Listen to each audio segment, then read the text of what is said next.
Very good afternoon to everyone joining in today's session. We've titled it Inside the CFA Program. Today's session is conducted together uh, with Alpha Business School and along with the CFA Society Sri Lanka and the Candidate Council as well. So today, as you can see on the screen, I will be starting off followed by Travis Gomez CFA and Afrath Ali CFA. So, what's going to happen today? I will start off with the an introduction to the CFA program, just in case there are individuals participating not knowing what this CFA program is and how it works. Once I am done with my presentation, I'll be inviting Travis and Afrath, who are two individuals who's been there and done that and now got the charter holder for themselves as well. So it's best they give you some views in terms of what they did to pass the exam. So they are going to talk about strategies that they've adopted for exam preparation, insights into the effective time management and work study balance, and also they'll share their own experiences as to what they did to prepare for this exam.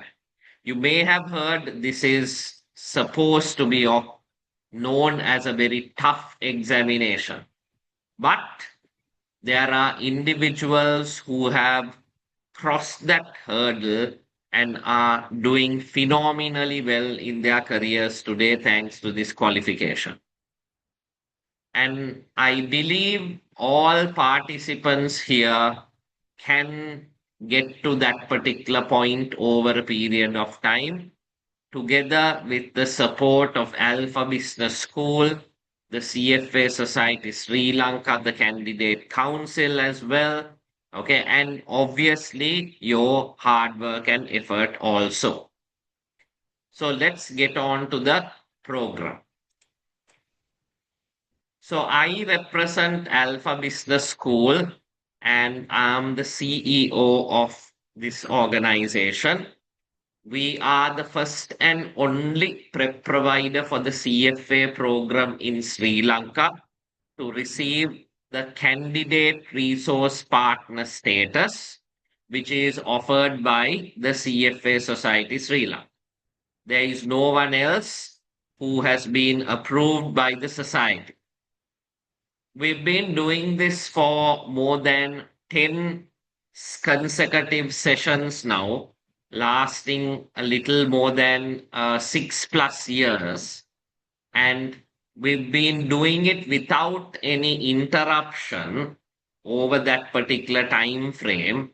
Not that we started a session and were missing for two more sessions, nothing like that. We've been doing it continuously. If you look at our socials, you can see our posts throughout. And that has made us the longest standing CFA tuition provider in the country, who has been delivering the program without interruption since we started off way back in 2019, November, December. Right. So, a little bit about Alpha Business School. We are doing or we are conducting many programs, including ACCA, CFA, CIA, financial modeling, the CPA Australia qualification, FRM, CAIA, degrees from IAU and the University of London, certificate programs from Metropolitan University, diplomas from Concordia International University, and also, okay, the CFA Sustainable Investing Certificate. So, but today's focus will be on what we offer for you guys that has been your interest, which is the CFA program itself. I will also discuss about Kaplan Schweizer, who's the more popular.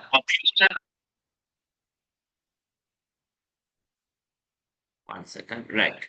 Who's the more popular study material provider, which is in addition to the official material.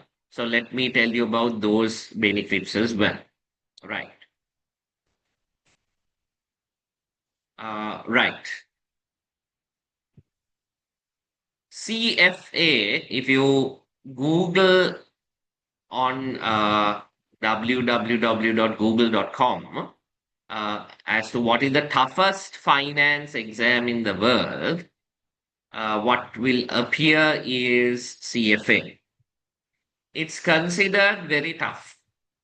Unlike other exams, this is not something that you can cram through in the last few weeks and get through because of the volume being quite high. Okay.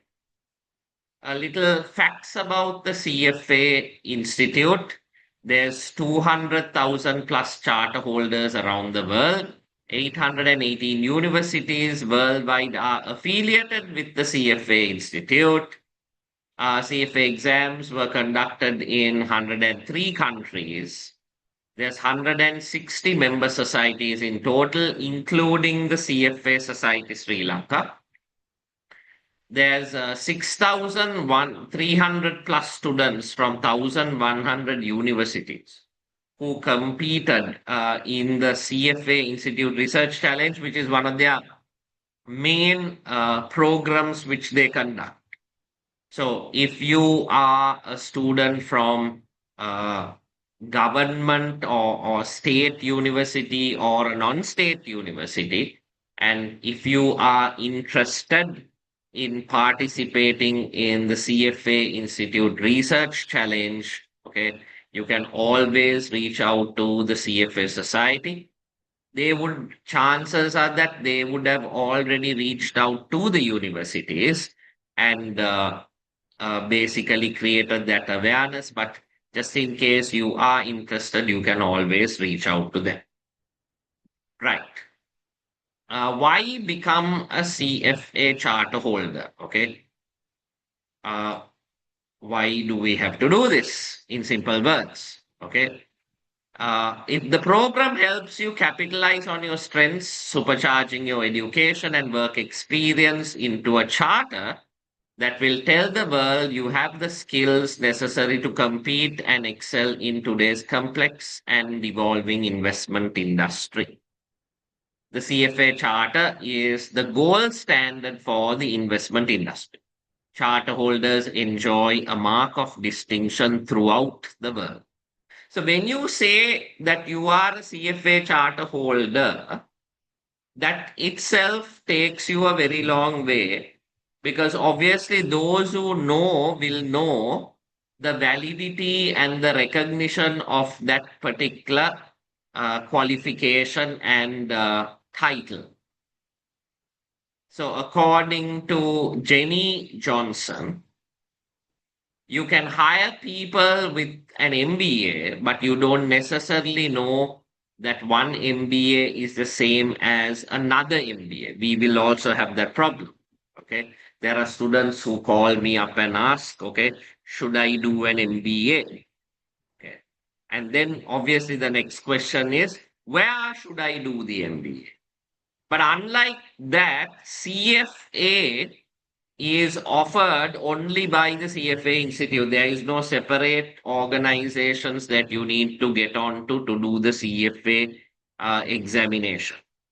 You can obviously connect with us for the tuition support, but the exam is conducted by the CFA Institute itself.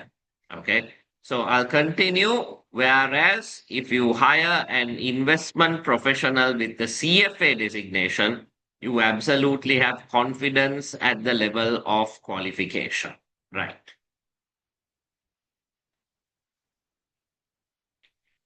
A quick comparison of a CFA and an MBA over here, as you can see.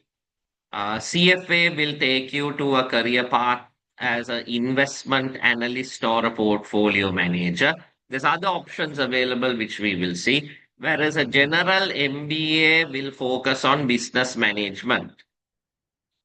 The three levels of CFA suggest a 900 plus hours of study, 10 topic areas, and to get your membership, 4,000 hours of qualified work experience. Whereas a proper MBA program will take you 2 to 4 years, and the physical class participation most likely can be made compulsory depending on the policies of the university. And there is no very specific work experience that is needed to obtain the qualification. Costs involved, uh, comparatively much lesser. One might tell me there's cheaper MBAs available than what I have mentioned. Yes, but this is the fees from top universities like Harvard and Stanford and Yale, etc. So industry recognition, it's benchmarking by NARIC as a comparable qualification and credit framework equivalent to master's level 7. Obviously, the MBA is a master's anyway. So the equivalency is there. Educational focus, deep knowledge of investment analysis, management and ethics for CFA, whereas an MBA, a general MBA, will focus on general business concepts. The difficulty of the program, low barrier to entry. There is no screening process. There is no interview that you have to attend to start the course. Okay.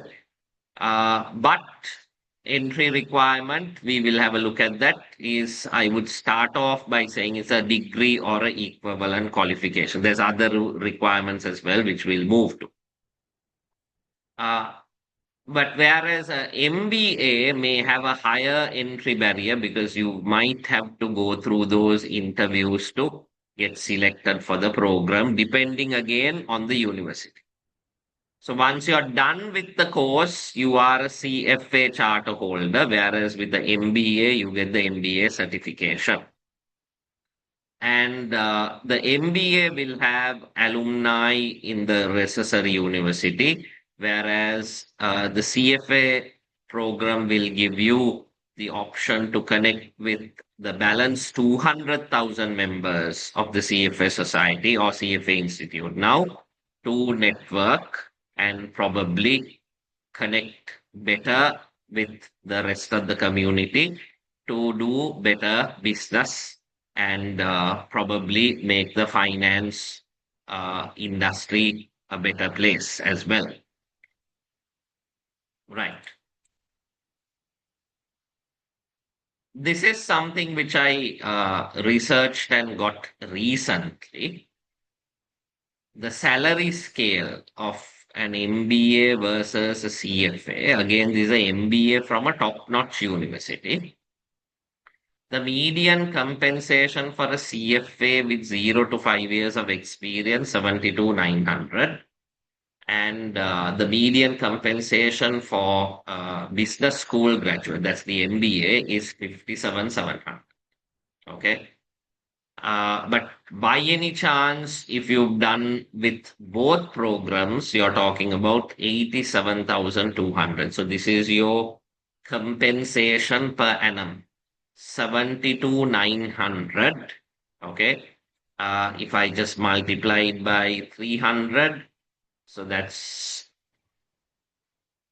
yeah, it's quite a lot. Okay. So this is in the US, by the way. Right. Question, charter value, program awareness, and career relevance. Okay. Candidates rate the value of earning the charter very high. This is based on a survey which was done in May 2024 last year. Okay. By the CFA Society itself or the CFA Institute itself. Okay. Uh, Why would one take up this examination? What is the reason for one to do CFA?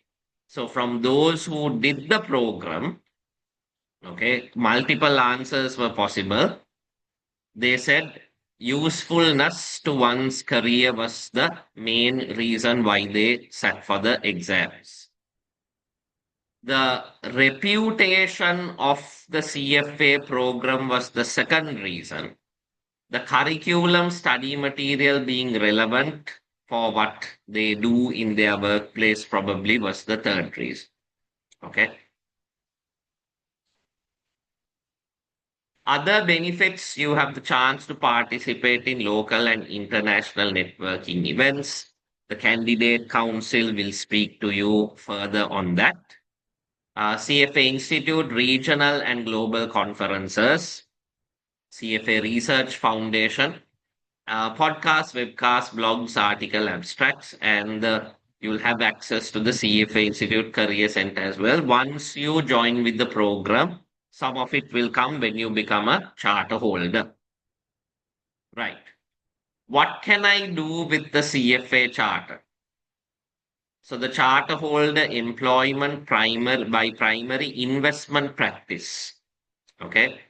And most of them are into equity. So if you randomly take three CFA charter holders, one of them is involved in equity, 33%. 19% into fixed income. Private equity, very growing area, is at a 6%. Job wise, majority are portfolio managers, one in five. 15% are research analysts, investment analysts, 6% consultants, 6% corporate financial analysts, 5% risk managers, and the rest of it goes on. Okay. So this is just to give you an idea what areas can you get into as a CFA charter holder? What will your job role be as a CFA charter holder?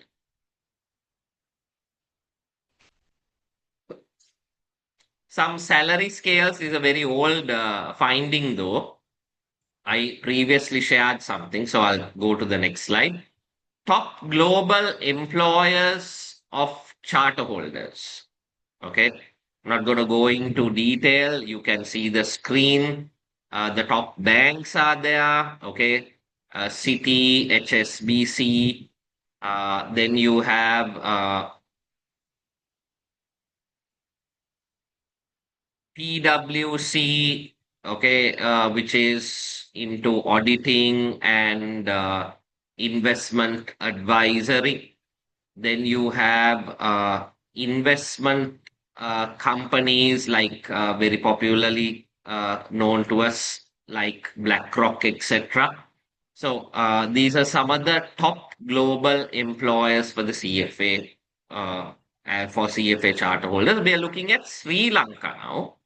The number one employer for CFA charter holders in the country is Equity Knowledge Partners. Then there's the big banks, or then there's the investment banks like NDB and Cal.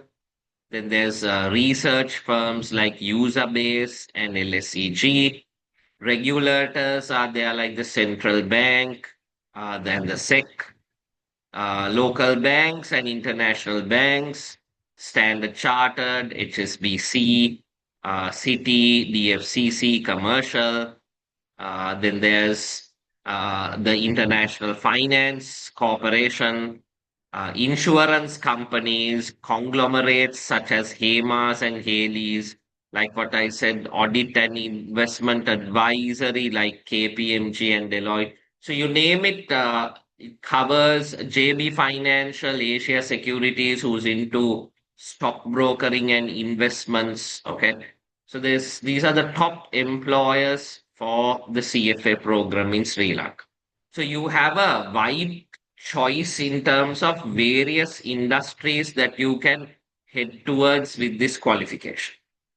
So we've partnered with Equity, quite a few more beyond the photographs as well. NDB Capital Holdings, User Base, and Cal, okay, who will need from time to time CFA part qualified slash charter holders. We've put in that effort to find jobs for our students. To some, we have found jobs as well to some of our CFA students.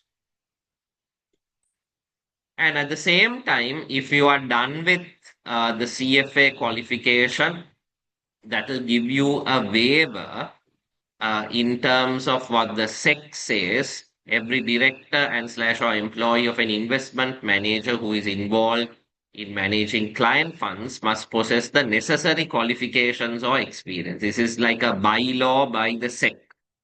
So if you don't have the know-how to gather investments of the public, you can't do that. So, what is their definition of having that know how, having the necessary qualifications? And they've listed out CFA to be one of the main qualifications, which will give you that waiver or exemption. Entry requirements, I mentioned this degree or equivalent, or you should be 20 or within 23 months to your degree. Few people have asked this question. How do I figure this out? You have to make a judgment or speak to the university where you are following the program and get to know when are you going to get your degree certificate. At least what is published as a date on that certificate. You need to go 23 months back, and soon within that 23-month block, you can register for the exam.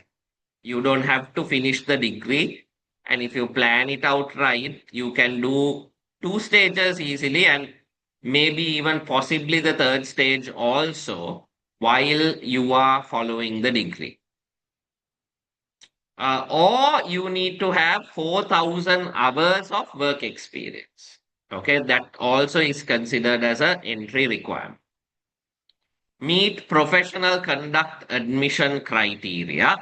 Prepare to take exams in English. A few other aspects for you to know. Have a valid international travel passport and live in a participating country. You can't do exams from home.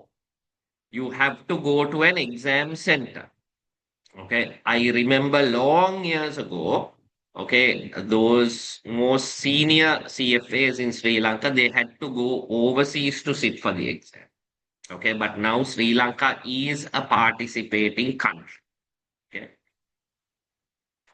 these are the 10 topics of the curriculum. For each level, I have mentioned an approximate weightage. As you can see, ethics is very important and critical throughout the program. But certain topics like quantitative methods, financial reporting will taper down when it comes to level 2 and completely vanish by level 3. Whereas portfolio management is going to have a significant increase over going up to about half of the weightage when it comes to level 3. So these are the 10 subjects under the curriculum. I mentioned this to those who have spoken to me and Alpha Business School, but just in case you're not aware, unlike any other examination, when it comes to CFA, you are not sitting for a particular subject. You are sitting for two exam papers. Okay, I'll come back to the structure, etc., which covers all 10 subjects. You either pass or fail all 10 subjects. Okay, there is nothing which says, okay, I have passed a few, failed a few. You're passing the level. Same with level 2 and level 3.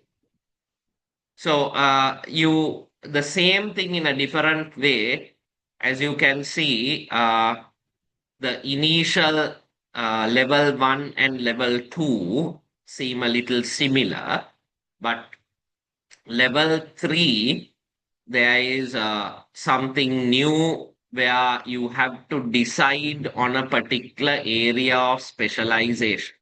Okay, I'll come back to that in a little bit. So, like what some of you have asked us, how long should I prepare? CFA says 300 hours per level. Okay, this is based on a study exam.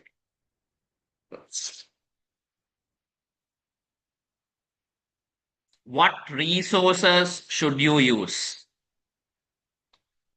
70% of them have used the LES, stands for the learning ecosystem. You will get access to that as a student who, when you pay the necessary fee to the CFA Institute.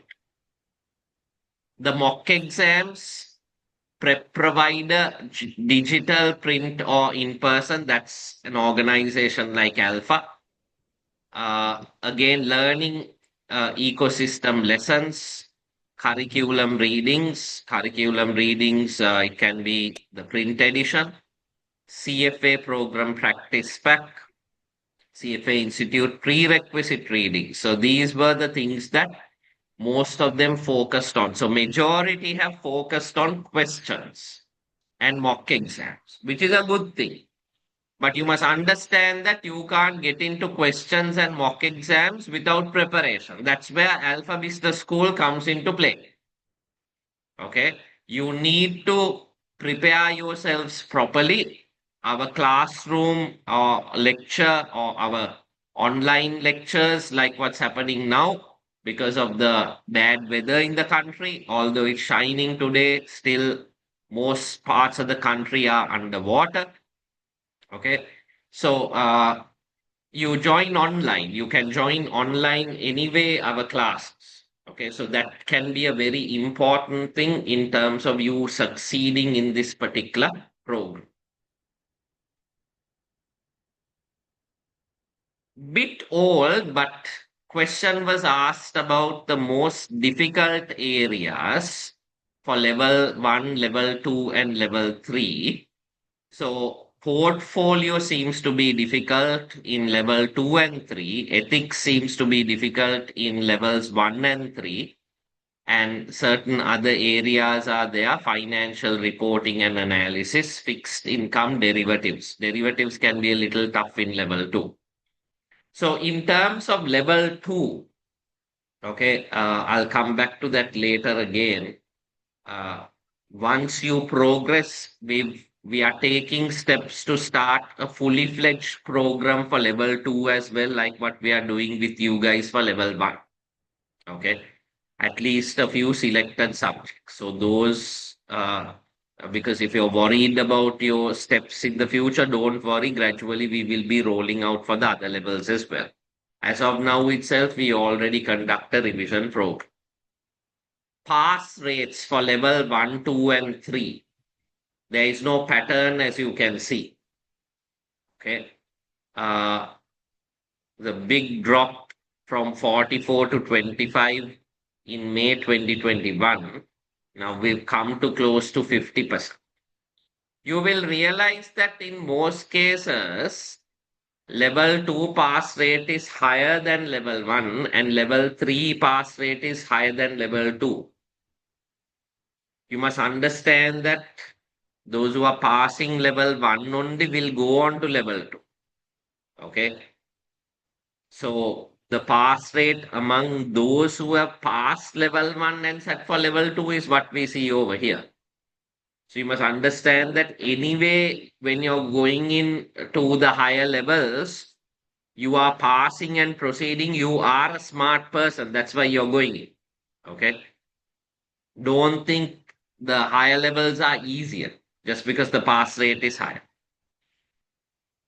Exam structure: two papers covering all 10 syllabus areas. There's a morning session and an evening session. 2.25 hours for 90 MCQs, which is 1.5 minutes per MCQ. Level 2, since it's more like a scenario based MCQ, There's a bit to read, so therefore they've cut down the 90 to 45 per paper. Level 3 will be MCQ paper and a descriptive answer typing question paper. Okay, right. Those who are doing in May 2026, unfortunately, we've informed you this the early registration deadline is over. But if you're in August 26, early registration deadline for the exam is the 21st of January. So we have a little time, like a 1.5 months for you to make the payment. And if you do so, you end up saving $300. I'll give you the specific figures. So this is there available on the CFA website as well. So if you're doing it in May 12th to 18th is the exam window. So on the 18th of February, you have to schedule it. You are registering early, but you have to schedule the exam as to which day you want, again, depending on the availability of slots. So earlier you schedule, chances are that you might get the slot you're looking for. August, the early entry deadline is 21st of Jan, and scheduling deadline is 13th May. Exams are 18th to 24th. Right. The fee is if you're on early entry 1140, if you're on late entry or standard entry 1490, the difference is $350. Sorry, I said 300 before, it's 350.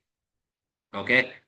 Unlike those days, there is no registration fee. It's an all-in-one fee for registration, examinations, and study material. But when you say study material, it's the e-editions. If you want printed books, it's $170 extra, and it will get delivered to your house or whatever address that you nominate within a few days, I think via DHL or UPS. Okay, right. You can pay the tuition fees through a bank transfer or through a credit card. You can pay exam fees via TT or a credit card. If you are paying through credit cards, you will hear this from the candidate council. We partnered with certain banks where you can transfer your payments, including tuition, including exam fees, to installment plans, interest-free installment plans also. So, in case anyone's doing the exam in uh, May 2026, you can do the second level in November 26 and the final level in August 27. If you are doing in August 26, okay, level 1, then you can do level 2 in May 27, and you will be able to do level 3 in February 28. Okay, February 28. So this is the fastest time frame in which you can complete your qualification. So depends on the starting date also. We have some success stories from the CFA Society Sri Lanka of two individuals who completed all three levels in 18 months. Our study support partner is Kaplan Schwesser, who is the market leader, whose 47% of those who use additional material use Kaplan. Okay. If you're registered students, whatever material from Kaplan, you can purchase it through us at a very big discounted price. Okay, that is if you are registering for classes. Okay. Outside students also can purchase, but you won't get that big bargain as a registered student. Right. something very important, by the way, I did not mention, we will be taking questions as well. Okay. Uh, at the end of the session. So you can drop your questions like what some have done, and we will take those up at the end. Right. Recently, CFA introduced this aspect called the practical skills module, which you have to do within 2 months after the level one examination. If you don't do it, you're not going to get your results, even though you sat for the exam and worked very hard. Okay, and you feel confident that you passed it, but I'm sorry, you're not going to get your results. So they give you options for level one. There's financial modeling and Python programming. For level two, there's analyst skills, Python, data science, and AI, and Python programming fundamentals. Again, for level three, you have five different options. In addition to this, in terms of level three, okay, you also need to decide on a specialized pathway. Not right now, obviously, when you get there. You will have like a 65 to 75% where everyone has to follow those topics. The balance 25 to 35, you can decide, are you going to learn on portfolio management, private markets, or private wealth? This is something you can decide at that time, and I would say this has to be based on the career path you're taking. Road to the CFA charter. Pass the exams, get your work experience, submit the necessary reference letters, and then you become the charter holder.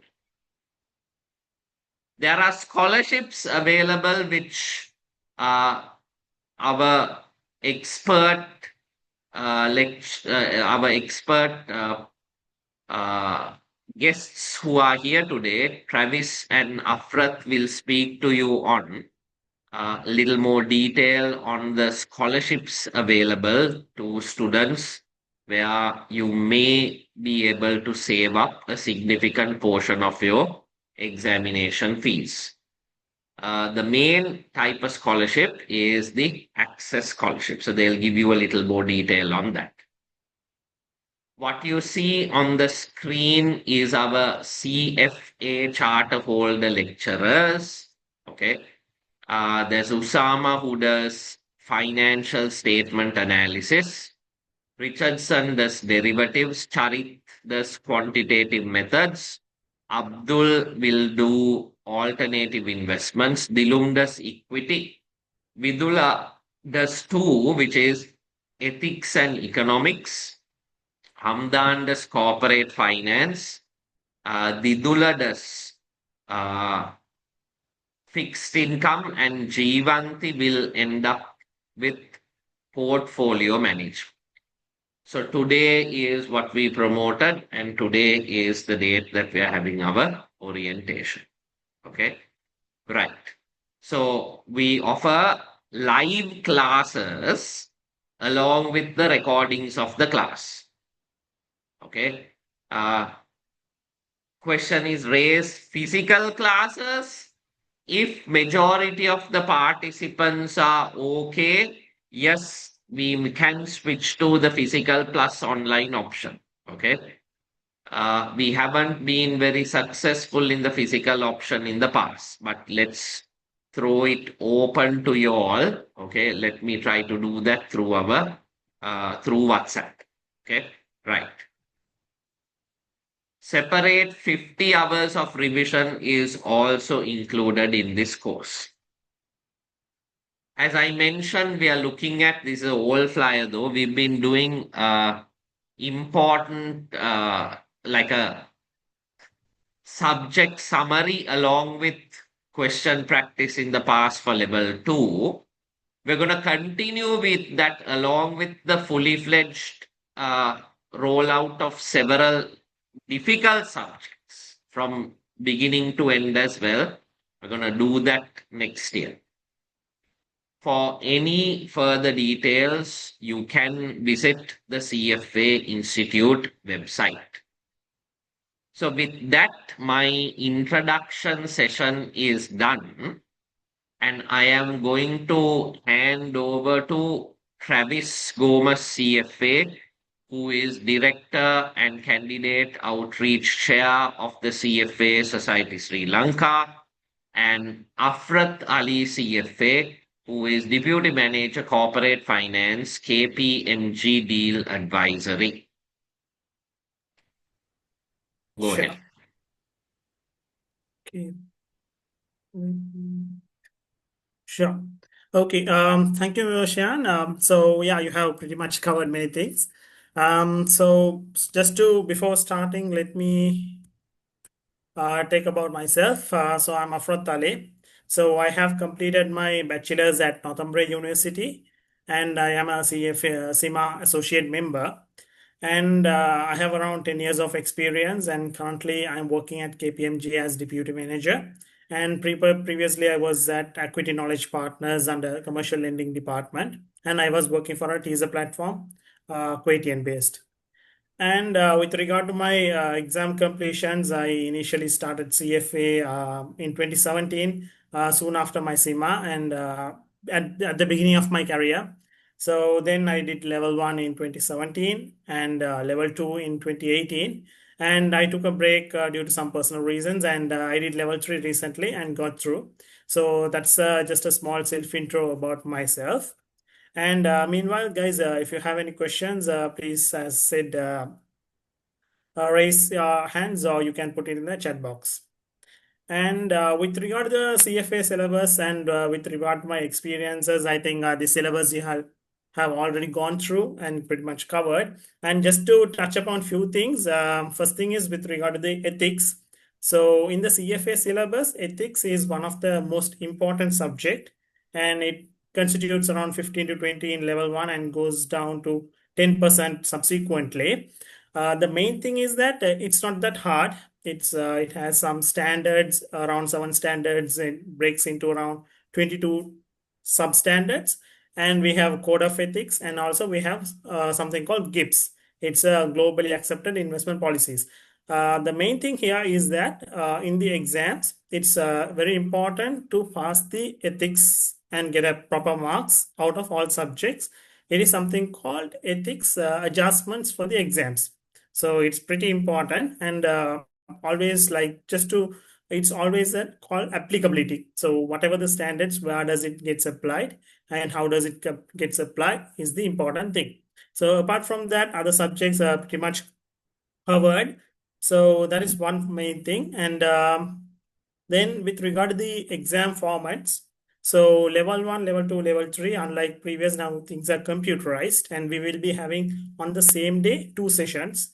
So as told before, first session will be 2 hours and 15 minutes. Second will be 2 hours, 15 minutes, and we'll get a break of 15 to 30 minutes. And considering the new structures and everything, they have reduced the number of questions. At the same time, even the content of the question is not that hard. So we'll be discussing it further in the few slides after. So even though the number of hours might look less, number of seconds might look less, the question format will be bit simpler. Yeah, even when you do the practicals, when you do the end of the chapter questions, it might be looking big and stuff, but no need to get scared on that. It might be simpler.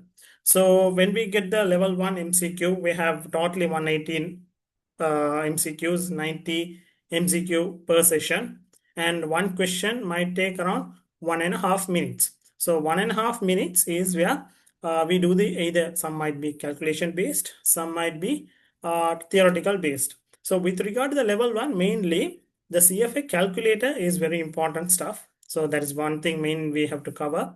There are so many formulas and that is specific. So usually we are allowed to use Texas calculators that might be can be taken. So Texas calculators, there are so many formulas that can be we can use the systems to learn it. So that's get used to that. That's very important. And let me go to the exam preparations. So as everyone says, something called 300 hours. So whenever someone when one is Excuse me. very Yeah, Arfat, yeah, sir. sure. Now, is this financial capital what is in the smartphone? Is it also acceptable? No, actually, we can't. Okay, one more thing. That's a good question. So, one thing, you can't take any other, what do you call telephone, the mobile phones or any other devices into the exam hall. But there's an application in the Play Store. You can try to use it when you're learning, but surely you can't take it to the exam hall. Even the water bottle should be, you should remove all the marks and it should be transparent. So, that's one more important thing. Okay, thank you. Yeah, okay. So Yeah, that's sir. a good question, and we have an application in I think in the Play Store, Texas calculator. You can use it when you want to learn things, when you want to like when you're at some places, maybe at work, when you're free time, you can just use the formulas and learn about it. That's the one thing that's an advantage, but then you can use it for the real scenario. Okay, so with regard to the exam preparations, so as Steph's told, 300 hours is a common talk that is talked across.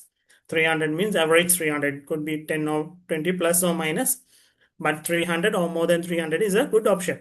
So let me say even what how I prepared as well as how usual preparation would be better.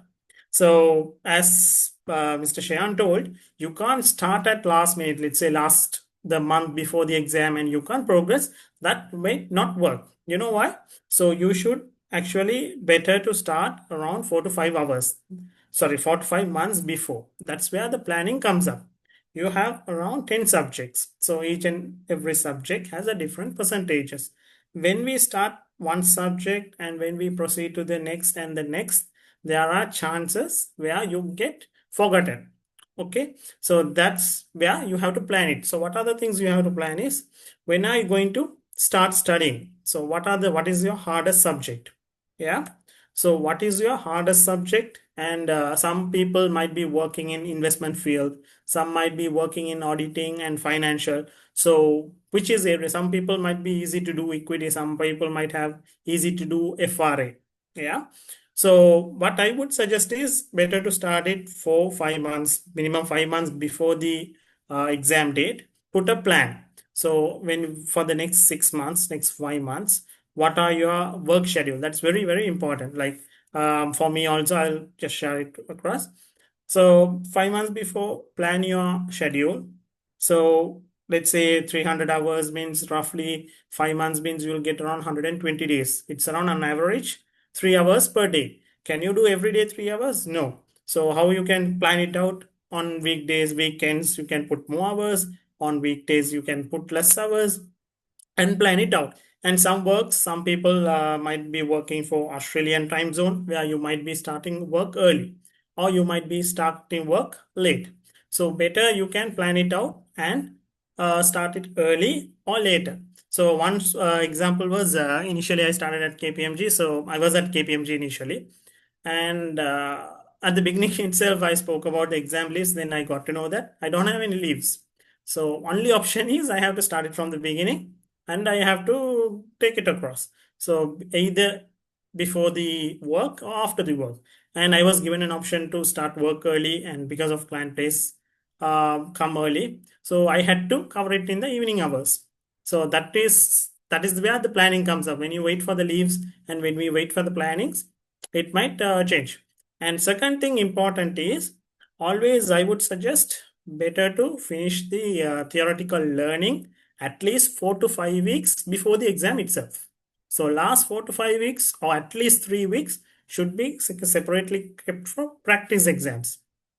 Yeah, practicals and practice mock exams. And it's ideally better to do 2 mocks and 1 mock at least a must. That's where you can time yourself and you can balance yourself for the stress of it. So that's a very important thing. And that's with regard to the timings. And second thing about prioritizing the subjects, one is ethics, that's anyway prioritize. And other subjects, whatever you feel hard, try to learn it beforehand and then go across the other subjects.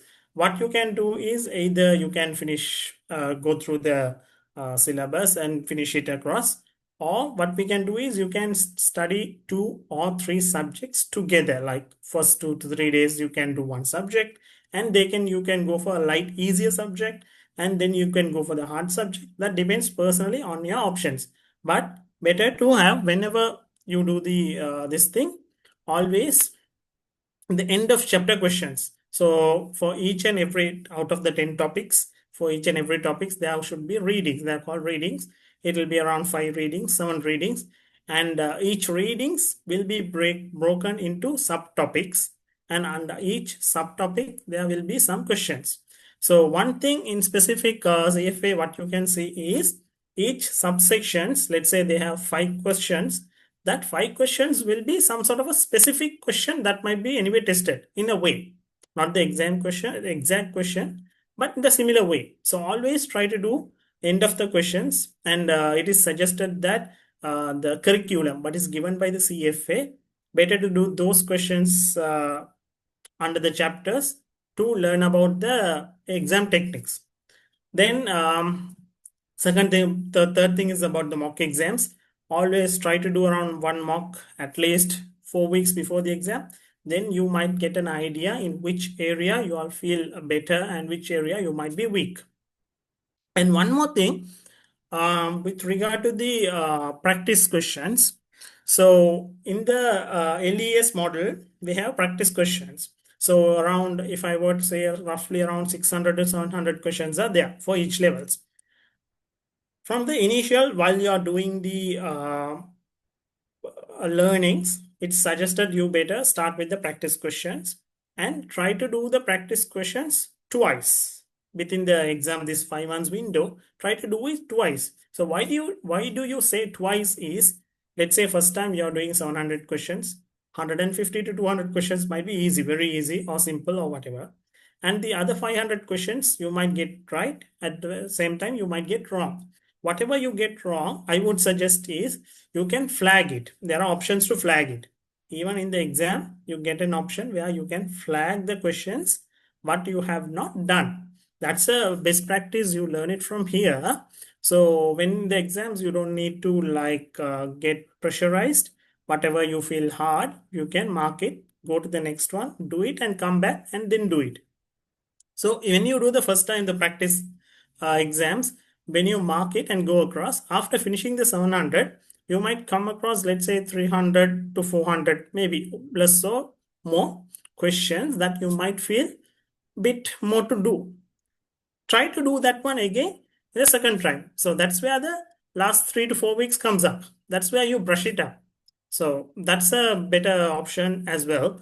Apart from curriculum, but better to don't need to go to like thousands, 2,000, 3,000 questions somewhere else. Try to go with one question bank. Either it's LES or at the same time prep providers like Kaplan, they might be giving question banks. Either you can go through that. At the same time, try to follow the end of chapter questions as well. And apart from that, reviewing the mistakes, that's where you mark it, you keep it, and try to find it out where you have missed and which areas you have missed. And apart from that, revisiting the previously studied topics. So whenever you start studying, try to have a short notes. So short notes, I would suggest 2 types of short notes. One is just specific for the formulas. Second thing, specific for the subjects. So let's say daily you are studying like 3 days, 4 days down the line, you might be tired, or maybe after 1 or 2 hours, you might be tired. During the third hour, try to take the previous short notes and go through it. And just make sure one more important thing is that in the CFA, even though you are studying the 5th chapter or 5th subject, make sure you do a revision of the previous ones, what you have done this month or what you have done last month. Possibly there might be chances you might forget it. And then there are a few key concerns that usually people talk about. I'm just going to take you through that. So first thing is that challenges. One thing is you have so many topics, you have so many bundle of pages to study, that and this. That is where you have to plan it properly. Whatever the harder ones you can slap it across easier ones, and plan it either 1 hour, 2 hour blocks. So out of these 5 months, when you initially start, initially you might be feeling 1 hour down the line tired, 30 minutes down the line tired. Try to concentrate. It's like building up a block. When you see from a staircase from the down, it might look very high, very long way to grow, but step by step, try to concentrate. Try to little by reduce your social activities, just a short term, just the 4 months. Yeah, little by little, just try to concentrate, increase your time zones. And for that, even for the exam timings, it might look less. So for an example, for level 1 it will be 1.5 minutes, for level 2 it will be 3 minutes, but it's sufficiently enough. The question might be simpler, just that try to do the practice exams in the timing methods. In the LES model, you might have a timer. The timer will be calculated. So just sit. Initially, it might take 5 minutes, 3 minutes. No need to panic. Just do it. Just do it. Try to learn the concept. Little by little, you'll get used to the timing. So that is one thing. And for the level 3 specifically, you have something called structured essays. So the name structured essays, not essays, structured essays. Structured essays is where you type few lines, just lines, 1 line, 2 line, or either just the formulas. So that is called structured essays. When you come across that time, you might get to know how things work. So no need to panic, just that you plan it out this way. And second thing, the calculator is a must. For the level 1, we might have more formulas. So best thing is that keep a formula sheet and learn the formulas, memorize it, and try to have an idea how it is derived. It might be a simple way of deriving it. Second thing is that the CFA calculator has many options that can be learned so that you can be quickly working around it. And second thing is with regard to the work-life balance. So I initially, as I told, I was a junior when I joined, when I was doing level 1. So I got 1 day per week for last 3 weeks. That's just 3 days across the 1 month period, last 1 month. So I didn't get enough leaves. So what I did was I already planned it. So as you might know, at the audit clients, you might get, sometimes you might have an off season. Some seasons you might have to work overnight. You have to plan it out in the weekends, in the weekdays, day or night or morning. And even you might can take short notes if you're going to client place of your free time. You can take short notes, and if you can just refer it out. So likewise, whatever that feels a good balance for you, just concentrate it, balance it out. And maybe if you have any trip plans or anything, you can just try to postpone it, plan it out. You must have a work life balance. At the same time, try to little by little build the concentration. So then that way you will be getting used to this work life balance. And third thing is complex topics. The even though the 10 subjects, the vast syllabus, half of it might be easier, or you might have come across it previously. But there are some topics that might look complex. During that complex topics, what you can do is there are so many YouTube videos to refer to as well. At the same time, you can refer to your lecturers. You can go through them. So there are materials. Now since we are going through the classes, you might get the materials in the classes. At the same time, you might be getting the CFA curriculum notes as well, the EPDF as told. So if you have some complex topics, you can go through the, when if time permits, go through the syllabus and just have a revision of it. And in that way, you can plan it out and you can do it. And second thing is that always keep in mind, just because one topic is complex, that doesn't mean the next topic also will be, or the next subject also will be. So better always to go through one complex topic as well as have an easier subject, planned it out. That is personally your plannings. So you can break it into short notes, formulas, and you can do the applications. And also you can learn by teaching. Just try to learn by teaching. Just try to do write-ups, and that way you can get it sorted. So these would be like the main hurdles that might be people come across, but you can plan it out, and in such way it should be able to do it. So that's it from my end. If anyone has any questions, please go through.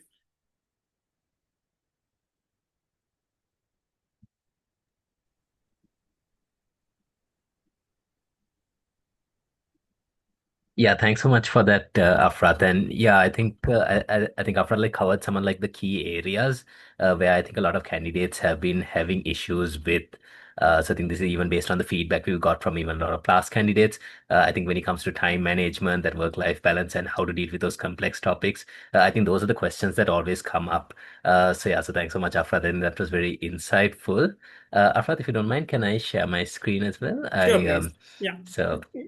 Yeah, and also, if I on the chat, I've dropped some of these links to some of the questions that came up about the calculator policy, as well as about the CFA, about the scholarship session. So the CFA Society Sri Lanka, we have done like a detailed a session on this as well, so you can get more details from that. And actually, right now, the scholarship window is open for the August 2026 exam. So please check out those details. So I don't want to take too much time. I think Afrath has already gone into detail on this. I just want to just share a few thoughts a bit more when it comes to this planning and prioritization, just based on my experience. So yeah, and also just to give a quick introduction to myself. So hi everyone. So my name is Travis. I'm also a chartered. My background is mainly economics and finance. And I started the program while I was doing my undergraduate studies, while I was in the third year. So this was back in 2011, 2012. So I started it while I was in the final year, and then I completed it by 2014, and then I got my charter in like 2015. And since then, I've been volunteering for the CFA Society Sri Lanka, and mainly helping out with the candidate related activities, namely the Candidate Council, which is the main support system that is in place from the CFA Society Sri Lanka. I'll talk a bit about some of the benefits and the support that we offer from the Candidate Council side as well at the end. So yeah, so just a few things I wanted to like share just to complement what like Afrath said. So this is some a framework that I found very helpful because I think all of y'all have like different sort of like study styles and like different ways to approach like doing the exams. Afraj told his method and gave a lot of like recommendations that you can do. This I want to just give you sort of like a framework to think about it. So this is very much based on these insights. I've done this program called I think you might have heard of this book called Stephen Covey. This author Stephen Covey, and he wrote this book called The Seven Habits of Highly Effective People. So I mean, this is not an endorsement of his book or anything like that. I think there are other similarly good books like this. But just I have gone through his program, and I found it some of his ideas to be like quite helpful and actually very relevant for the sort of like the challenges you are going through with the CFA program as well in terms of how to approach studying very effectively. So just to share a few things that he sort of like highlights from it. So one is at the core of this program is this idea that when it comes to when it comes to any exam or like trying to succeed at anything, there's a lot of things where people will come up with like tips or even strategies, or these are the best things to do, this is the best way, or a cheat sheet of like this is how the best way to go about doing this exam.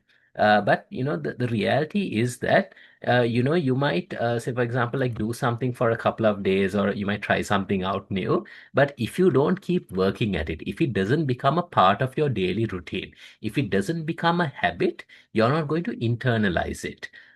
So you might do something for a few days, say if you're like focused on say like losing weight, or you like want to to exercise more. If you don't keep at it, if you don't make it like a habit, you don't commit to making it a habit, things are going to just drop by the wayside. So a key part of his um, the message is that you need to develop this habit. Everything comes down to developing those habits, those good habits. And in the case of the CFA program or anything that you're doing, we essentially you need to develop that studying habit, that mentality that you're going to do this program and you're going to succeed. As like Shehan said, it is a challenging exam. It is not but if you work at it, if you make this a key focus, if you have that end goal in mind, that you want to achieve the CFA charter, it's not going to be a challenging thing when you have that clear focus in mind. So really developing that learning habit is something then it comes very naturally. And I should say that is something that will go a long way in helping you out in your career as well. So, I work in like research. And I've like sort of like moved around within that sort of research space. So starting with like equity research, then I went in like economic and like sector research, focusing on the Sri Lankan market. And now in my current workplace, which is at Userbase, I focus on global research, focusing on like emerging technologies in the US. So, I mean, going into this role, I had no idea about like, what is this, emerging technologies about, never like really like focused on like any global research. But, I have that sort of like that research habit, I have developed that skills of like, yeah, you can just directly apply those skills to whatever, whatever the topic you're researching, you can like instantly quickly pick that up. So the same thing happens with the CFA, with studying for the CFA program as well.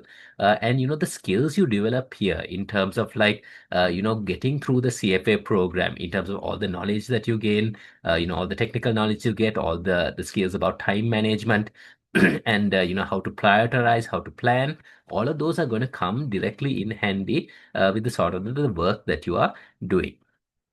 So really a focus is to like develop that habit of like that study mentality to get through this program.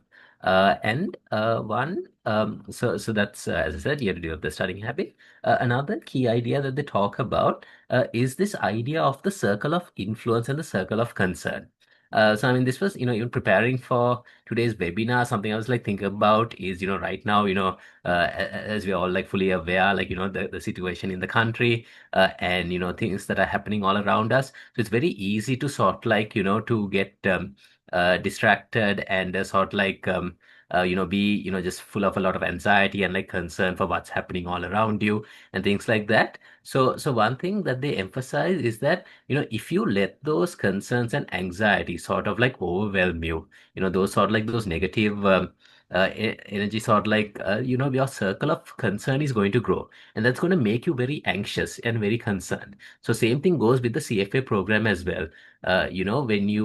When you first get into the program, when you hear these hours that okay, 300 hours of studying, there are 10 subjects, one exam, it can seem very overwhelming, and you might be spending a lot of energy, just like worrying about it. So rather than doing that, these are things that you can't control. We don't set the exam. The CFA Institute decides that we don't have control over those. But what we do have control over is like how we prepare for it, planning things in advance, figuring out what is our strengths and weaknesses, figuring out where are the areas that I can excel at, what are the areas that I need a bit more support on. Those are the things that you can do. You can take proactive action, and by doing so, you can grow that circle of influence. As you will find that. As you get closer and closer to the exam, as you make prepare for it, you can go about it without having these kind of anxieties and concerns will just be subsumed. So that's another idea that they have. So yeah, so very much this focus is on like, like it's about like mastering that interior self. And by doing so, whatever that you're doing, whether it's a CFA program or anything else, you're going to basically excel at that. So as I said, a key thing is to always identify what is that end goal in mind. And really focus on what is that goal you want to achieve. So in this case, achieving that and also it should not be just, okay, I want to get through the CFA exam. That should not be the end point. Your end point should be, you want to get a career in research or in like investment banking or things like that. Or you want to like, to sort of like, to support others, through the, have some sort of vision for yourself. And that is something that is going to drive you and give you that motivation, that energy to continue with this. Yeah.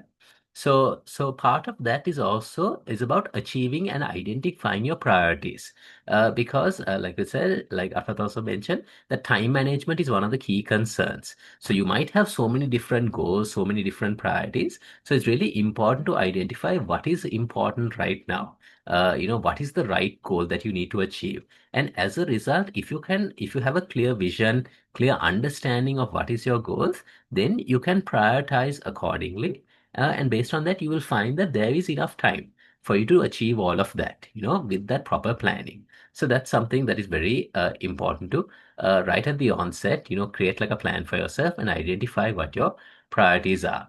So that also then brings to this point that, instead of the focus, is not about studying hard. It's about really studying smart. So, so if your goal is to get through the exam, it doesn't, this 300 hours is not just like an hours. It's just not like a number to hit. You say that, okay, I've done 300 hours, so that's enough. I'm now fully confident. But that might not be the case. It might be some people might, get through the exam even with less hours. Some maybe even doing double the hours, maybe haven't got through. It's not really about the hours you put in. It's about how you go about it and how you can study in a smart way. And particularly now, there is so many new options, greater flexibility in terms of like the exam format. Now the exam is offered like 4 times a year. And you can like choose, the exam window that you want to sit. There's a lot more like resources that are available online in digital format in from prep sessions through like Alpha and like other providers. So there's a lot of like resources that are out there. On top of that, you also now have like AI, which can like explain things to you. It can like help you to like create these summary notes. Save a lot of time for you. So there's a lot of ways that you can. What's important is how do you go about this in a smart way. So that's something you need to be very mindful of and conscious of. Another core idea that is talked about in the Seven Habits is this idea of the big rocks. So you might have, if you have seen this program, this famous video that they do of this, where they show that, so these big rocks basically represent all the different big priorities that you have in your life. But then what happens, I mean, for most of us is that we spend our time on all these little things that are not really adding value or not pushing forward towards our end goals. So and that's represented by this sand. So what we ends up happening is we spend a lot of time on that. And then by that time, there is no time to do any of those big goals. But instead, if we focus on the big goals, if we prioritize that, that these are the key things we want to achieve, then all of those other little things are also going to fall into place. You're not going to have any difficulty with managing your time and achieving all of that. So it's important to first identify what is your key goals, and then based on that prioritize that, and that would then help you to achieve this. So a useful framework that they sort of highlight for this is something called the time matrix. So what you do is, think about all the different things in a day that you do. And try to see what box do they fall into. So there are these 4 quadrants. So you have this Q1, which is important and urgent. Then you have not urgent. This Q2, which is the important and not urgent. Q3 is the not important urgent. And Q4 is the not important, not urgent. So ideally, where you want to be in is this Q2 quadrant, where it is something that is important, but it's not urgent. So for instance, if you're doing the CFA exam, you're preparing for the May 2026 exam. So right now it is not an urgent thing, but it's important. So it's at a Q2 level. But if you're like delaying, if you're procrastinating and you're not preparing for the exam, and now it's like March or like April, now it has become a Q1 goal. Now it's important and it has become urgent. By that time, if you wait for something to become important and urgent, that's where the stress comes in. It's going to be very hectic. It's going to be very difficult. You're going to have to spend like sleepless nights preparing for that, and you're going to find it's not going to be a pleasant experience. So what you need to do is, to don't get into that situation. So always in life, there is always going to be some urgent, important things that will come up. There are some things that are uncontrollable, beyond your control, that will come up. So those you have to manage that. But what you need to do is, try to keep that, those Q1s are things that you can't always manage, but there are things that you can control, which is the Q2 things. The Q2 things, the things that are there, don't let it become something urgent. Work on it when you as Afrath said, come up with a study plan. Don't wait till the last minute. Go through the content in this systematic way, and then that will and as a result, you won't end up the Q2 things won't end up falling into the Q1 bucket. At the same time, identify things that are in this Q3 and Q4 bucket and basically eliminate or like minimize those things. So what I should also say is that some of these things that you might think that you're doing, that are relating to, studying or preparing for the exam might actually be like even a Q3 and a Q4 thing, So for instance, maybe like, say if you take preparing for the CFA program, maybe the most critical things might be, going through the syllabus, practicing those questions, doing the MCQs and things like that. That's probably the most important things. But maybe if you find that, you're spending, rather than actually studying, maybe if you're spending a lot of time, doing ancillary things around it, say, you're spending a lot of time making like summary notes or making it very nice, or like, maybe you're more focused on that, or like, or you're spending inordinate amount of time, like, coming up with some elaborate, like, time trackers or things like that. I mean, which are also important, but if you find yourself, you're spending too much time on those and you're not actually doing the work, you're just like, mindlessly going through the material, or you're going through some videos or some lectures, but you're not fully concentrating, then that is also going to be wasted effort. So really understand, because it's not about like, hitting the 300 hours, just doing something that is, not directly contributing to that is not going to help you with that, with getting through the exam successfully. So you really identify, what you're doing to help to prepare for the exam. Make sure that you don't, that you're clear on what will be effective and help you to prepare. So it's important to identify what are your Q2 goals and focus on that. So a practical step that they recommend for doing this, and this is what I also do, which I find like very helpful, is at the start of the week. So either like on Sunday evening or like Monday morning, decide, what is your plan for that week? What are you going to do on each day? You know, and so because that and it's best to always do it on a weekly basis, because planning things too much ahead is also difficult. Have like an overall plan in mind, but on a weekly basis have a detailed plan in place as to what you're doing, on a hour, even on like a minute by minute, on an hourly basis at least. Think about what are you going to do at each point, and so at the start, take even 20, 30 minutes to do this, you know and then make sure that you block out those times accordingly and commit to it. So like Afrath said, every day, or like whenever you're like most fresh, whenever you're most productive to study, block those times out and make sure you commit to it. Regardless of what happens, try to commit to those. Of course, there might be some Q1 urgent things that come up, and you might have to like shift things around and things like that. But as much as possible, try to stick to that plan. Yeah. So that is an important thing. The other important tip that they also give is that when you're planning these things, plan it for 4 days instead of the full 5 days, because then the fifth day is there to like catch up, because always something unexpected might happen during the week. So try to always keep that as a buffer to catch up with anything that you had missed out. Yeah. So that's how that is there. And finally, this is with regard to the work-life balance. So like Arpad said, it's important to also like take care of yourself, and spend that time with your family, or like do like other recreational activities, because that is what can help you to then to give you that motivation to continue with things. So what I find is that if you plan things out properly, then there is going to be enough time for you to do other things. You don't need to like just because you're like preparing for the CFA program, that doesn't mean you should just like shut yourself out from your friends and family, and like do nothing, and just prepare for the exam.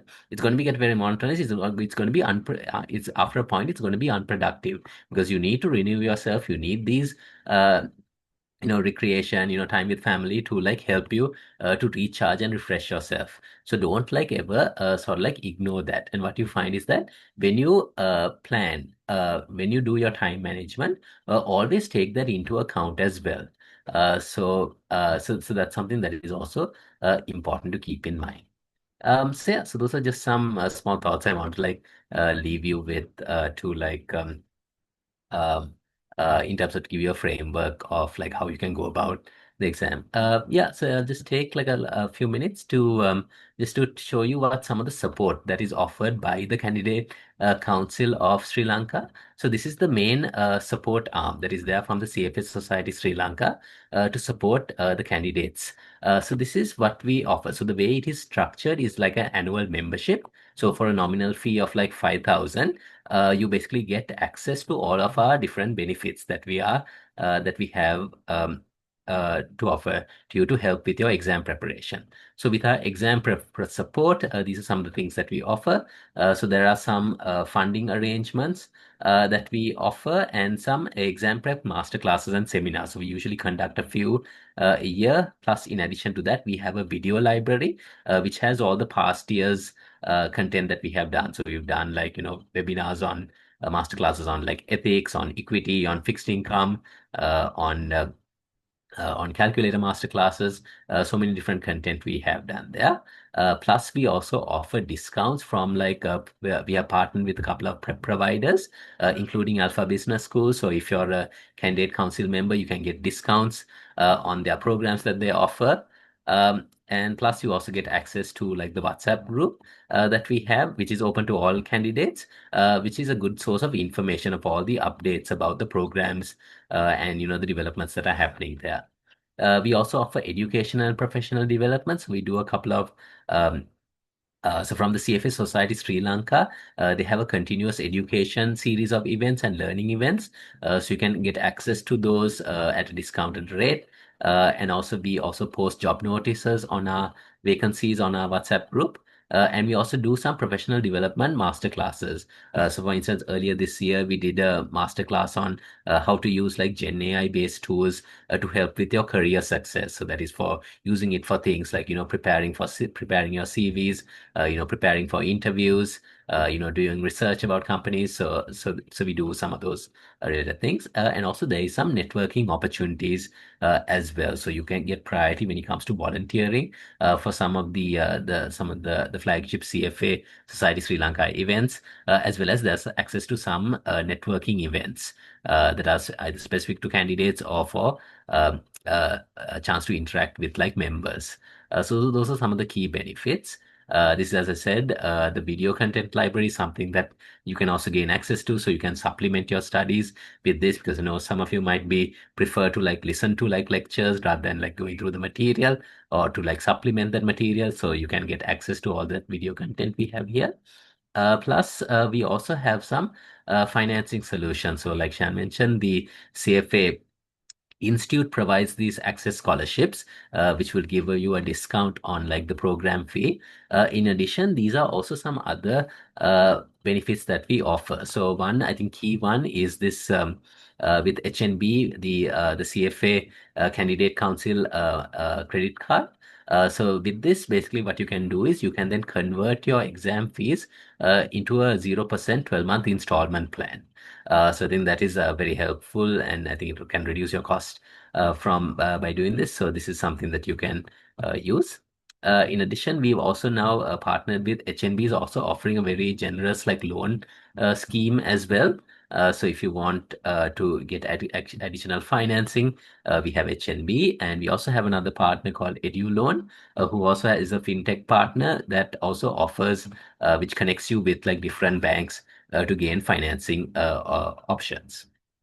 And yeah, these are just some pictures of like some of our different activities that we do. So apart from like all the exam prep events, we also do to do some social and like networking events that you can access to.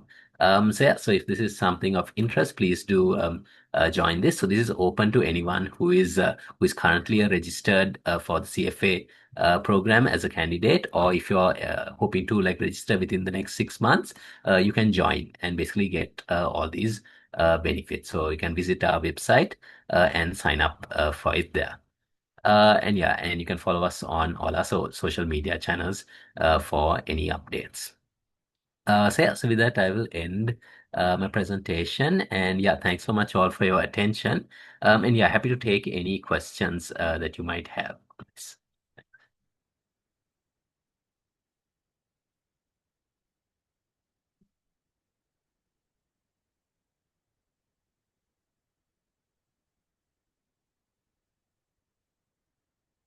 Hello, is my mic work? Hi, sorry, do you have a question? I could catch that. Yeah, can you hear me? Is my mic working? Yes, I can hear you. Yes. Yeah, actually, it's a question more towards Mr. Shehan, and it was about the game plan, the CFA exam journey. And he mentioned, I believe, once you finish CFA level 1, you gotta take CFA level 2 in like November, right? So is it possible for a working adult to, finish CFA level 2 maybe like around right after doing your May exam in November? It's not a must, Sajid. So that's the plan, just in case one wants to finish the qualification at the fastest possible pace. If you heard Afrath speaking, he said he did level 1 and 2, took a break for a few years, and did level 3. That's also possible. So what we've see, education has become quite flexible over the years. So you have the option to start off now with level 1 and maybe take a break and come back to level 2 and maybe take another break and come back to level 3, or finish it all in one go in like what we saw in that particular diagram. Choice is given to the candidate. So that is your call whether to go fast or whether to take it slow. I hope my answer is clear. All right, thank Yes, you. Ajit. You're Yes, Ajit. And welcome. also just to add to that, in terms of doing the CFA program, the only restriction is you need a 6 month gap between the exams. So you can't like do, say, for example, so for level 1, for instance, the exam is offered 4 times a year. So say if you do the exam in Feb, you can't say you get through the exam in Feb. If like November exam is offered in May, you can't immediately do it in May. You need to wait for a 6 month gap when you can do the exam. So there is that restriction in terms of the frequency at which you can take the exam. But like Shan said, there is no restriction. You can take as long as you want to do the exam. And the good thing is that your results never expire. So even if you want to come back a couple of years and like redo the program, that is perfectly fine. Yeah. All right, thank you. I believe this is what we were talking about. Uh, to add on one more tiny thing, you will realize that level 2 is conducted 3 times a year and level 3 is conducted 4 times a year. So we are starting Level 3 off is two for, times. yeah, level 3 is 2 times a year. So if we start off now for exams in May 26, okay, you can do the second level in November 26, which is 6 months gap. But you can't do the level 3 in May 27 because they are not offering it in May 27. So there is something like that. You have to go for August 27.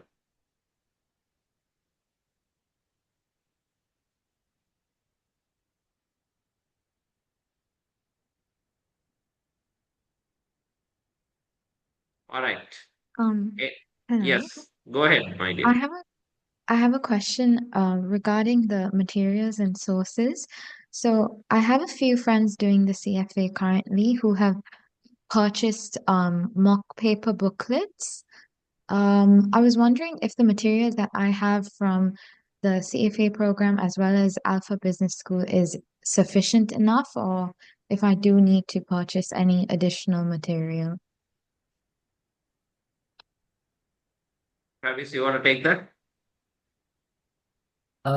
Yes, Sidney, and maybe Afat, you can also add like in terms of what material you've used.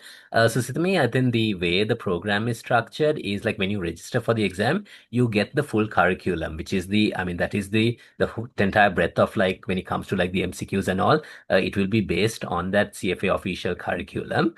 But of course, I think for many students, what they would do is they would supplement this with by going for classes like the Alpha Business School or like other prep provider material, watching materials. So it really depends on sort of like your exam style.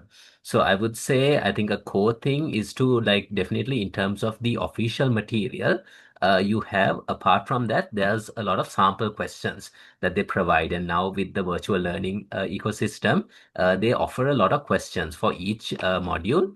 And I think so definitely like going through those questions several times is very helpful.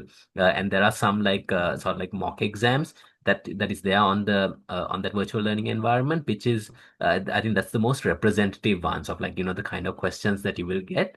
On top of that, also now the CFA program has also introduced a separate mock exam and practice questions pack, which I think you can separately purchase. I think now it's available for both level 1 and level 2. And what the CFA, the institute, has said is that when it comes to the actual exam, those questions are taken from that same pool of questions that are in that. So it's basically like the questions that you will get, that you will face at the exam, is going to be drawn from that same pool of questions. So some of the questions that you do in the exam, in the practice questions, might actually come up there. So that is another thing that they have offered. I'll drop the details in the chat as well. Thank you so much. I'll add on to that a little bit, Situmde. Now, Mhm. that's why I came back to this particular slide also. Now, Yeah. when you join the classes with us and when you enroll for the exam, so from our side, you get the classes along with the tutors material.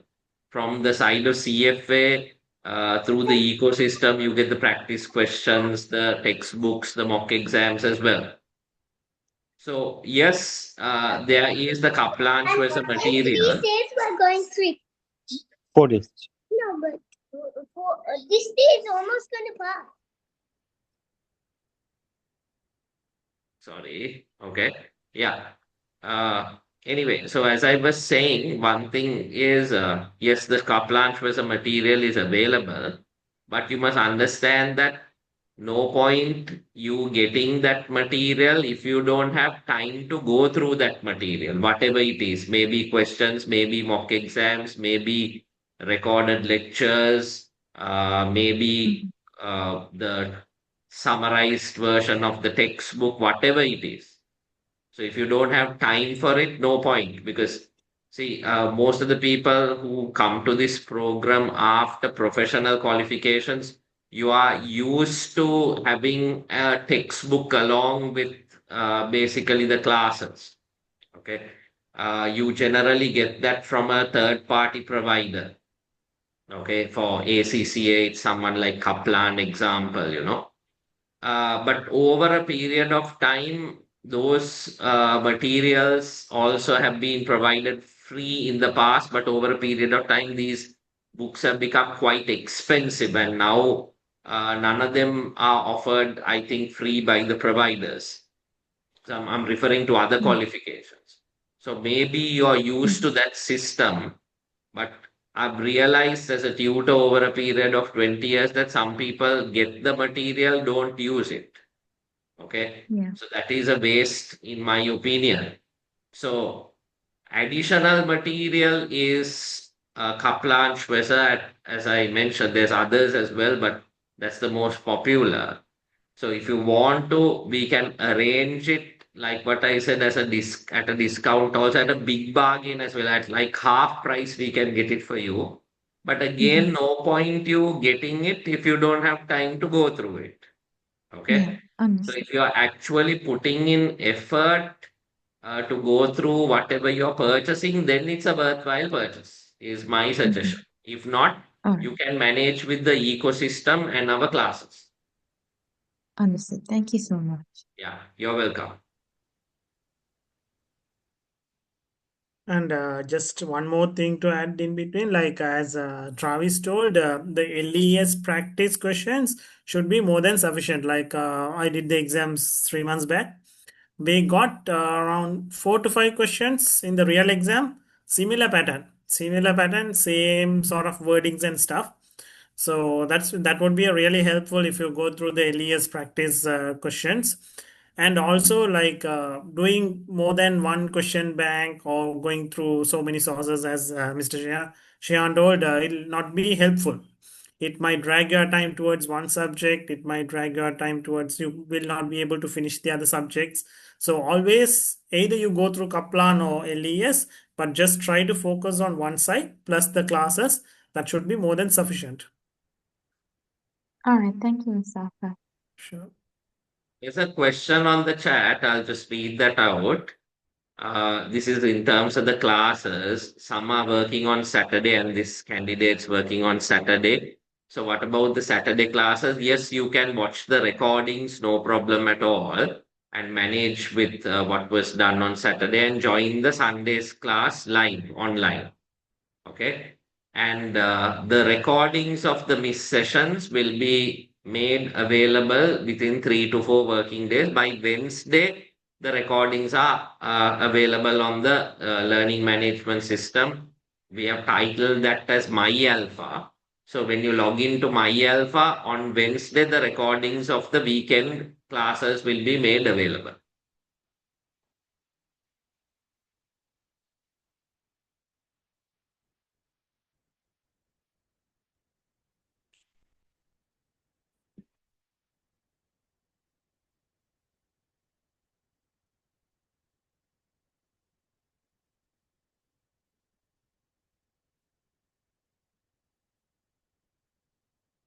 Then, yeah, there was another question which came by about the subscription.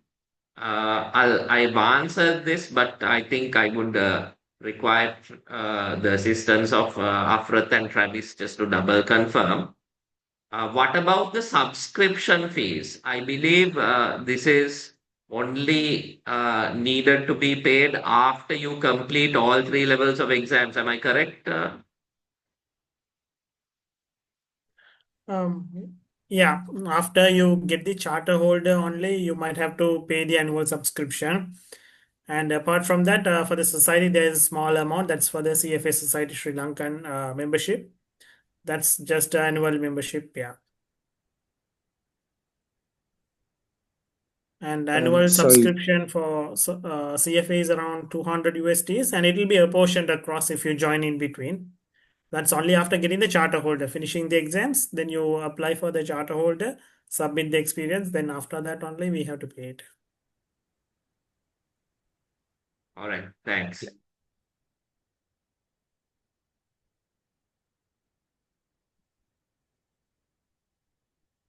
Anyone else with any questions? Hi, Shehan. Dayan here. Hi, Dan. Go ahead. Yeah, I just need to understand. Sitting for the exam, if you are like living away from Sri Lanka, I understand that the requirement for sitting the exam is that you need to have your passport. So, if you live in more than one country, is it possible to sit, let's say, if you can sit L1 in Singapore and maybe L2 in Sri Lanka, L3 in Canada? Is that possible? Is it, That's or you need to perfectly sit? fine. If you Yeah, okay. recall, if I'll go back to that slide again, okay. I hope you recall me, you all having, now let's say you're registering for the August 26 exam, and we have a scheduling deadline. Okay. Mm, So by that scheduling deadline, on that particular date or within before that particular date, you need to decide on the exam center and the day and the time. So if you are in another country, you can pick a exam center in that particular country. Uh, can I get this confirmed from the chart holders? Yeah, that's right, Chan. And then I just dropped the link to the CFA program test centers as well. And there's mhm, also a procedure, like if you want to change your test center even after you've registered, say you have a change of plan and you're going to be in another country, you can do mhm. that as well. That is feasible for you to do. I think there's like maybe a charge that they might charge you a fee for like doing that. But if not, there is no restriction. You can any country where the CFA program is offered, you can sit for it. And as you said, the main documentation that they use for that is your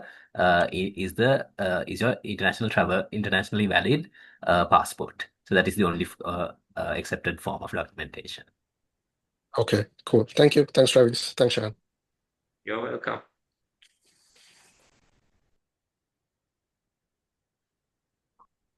Any more questions? We'll be happy to take them. Hello. Yes, go ahead, my dear. Can you share these slides through chat box? Sorry, you are little not audible. Can you speak a little louder? Can you share this presentation through chat box? See, what we'll do is we are sharing this as a recording, so you can always have a look at that through it. Got it.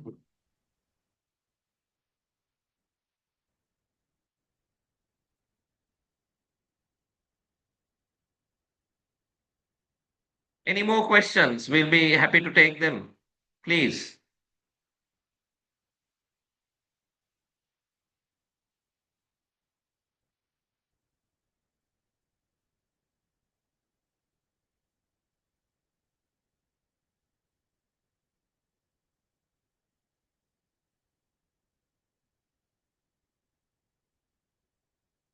We've taken all questions which you have thrown to us and answered everything as well.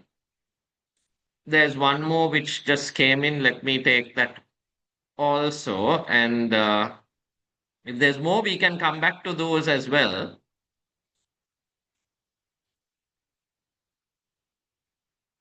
Right. I think this is questions on the class recordings. How long can we access the class recordings until the day of the exam? Because you must understand the validity of the syllabus also lasts for that particular year. So if you're joining for exams in May or August, the recordings will be there until May or August. That's about it.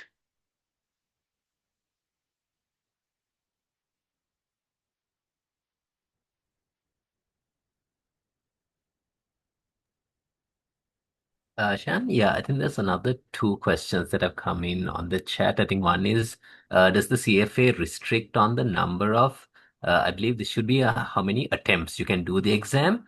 So yeah, the answer is yeah, there's no restriction on that. You can do the exams as many amounts as you want. There is no restriction as such as that. Um, and I think the other question is on how is the pass and fail rate in each level determined? So that, yeah, let me just drop a link as well to this on the pass rates. So this is, so the way it is determined is there is something called the minimum passing score. So with each exam cycle, that is something that is determined where I think they're looking at all the exams, all the results around the world. That's basically like a standardization process that happens. And based on that, they decide on sort of like the minimum passing score that is required for each of the exams. So, I mean, it's not something that is 100% clear exactly like what determines what is a pass or a fail. But I think the idea is like I think like Shan showed, there's different topic area weights for the different subjects. So and that's what's going to determine how many questions you're going to get from each of those areas. So typically the areas which have the highest weightage, those are the critical ones that you have to make sure that you do very well at. But at the same time, even even the smaller subjects, and particularly subjects like ethics and things like that, those are very critical that you need to like do well in those subjects. So I mean so overall it's not 100% clear how exactly they decide whether something is a pass or fail, but there is a minimum passing score, and based on that there's a standardizing effort. And yeah, so basically, particularly the questions that you have the highest weightage, you want to make sure that you get through those well, if you want to, to increase your chances of getting through the exam.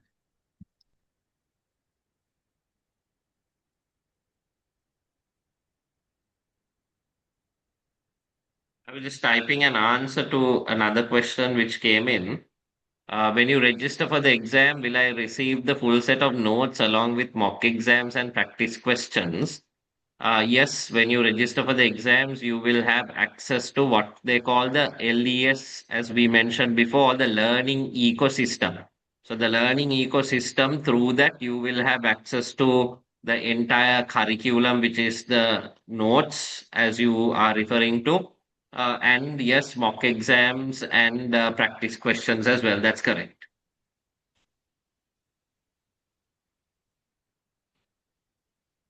You're welcome.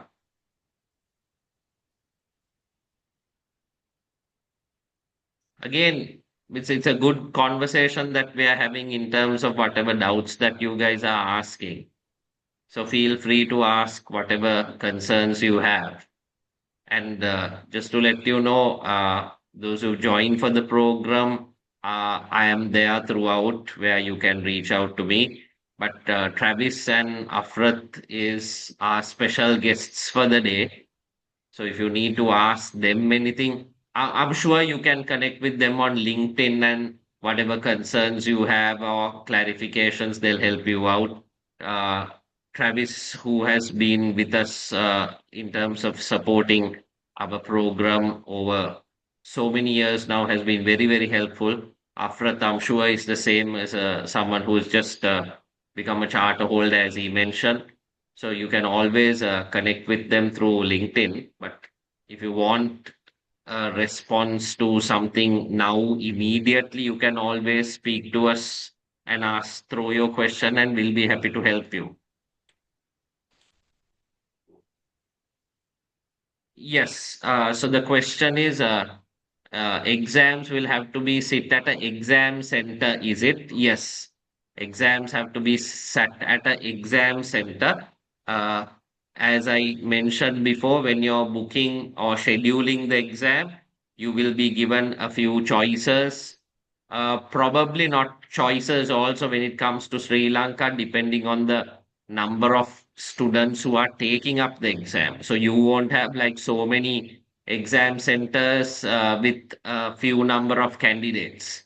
So whatever available will be given to you, and you will have to choose from the available centers and go to one of those and do the exam. As I told you, you can't do the exam from home.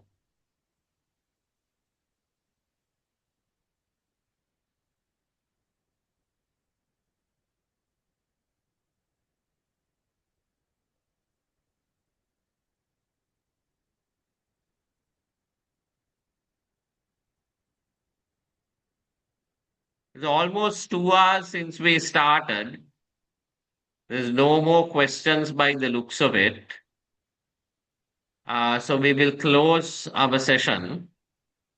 I want to sincerely thank Travis and Afrath for taking their time off and joining this session to create that awareness, sharing their personal experiences as to what got them through the exam, which I hope you are taking home with.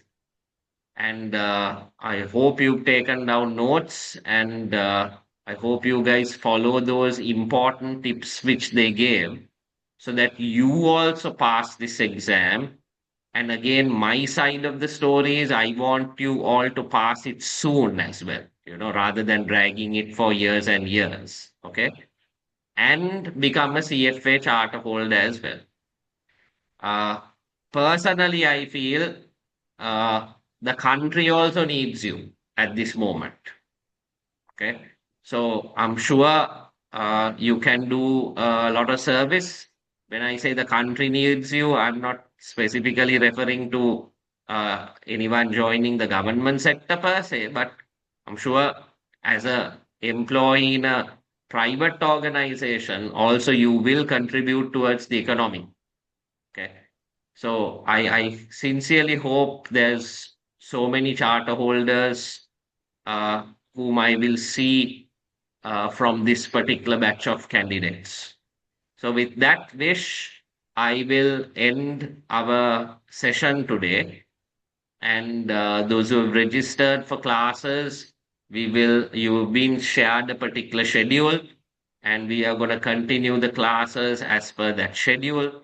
We will keep in touch with you through WhatsApp. And anyone else who's just joined in for this session, just to get some understanding and now have built that interest to do this course and follow classes, you can always reach out to us. And like what I said, you can always connect with the three of us on LinkedIn, or you can call me at Alpha Business School.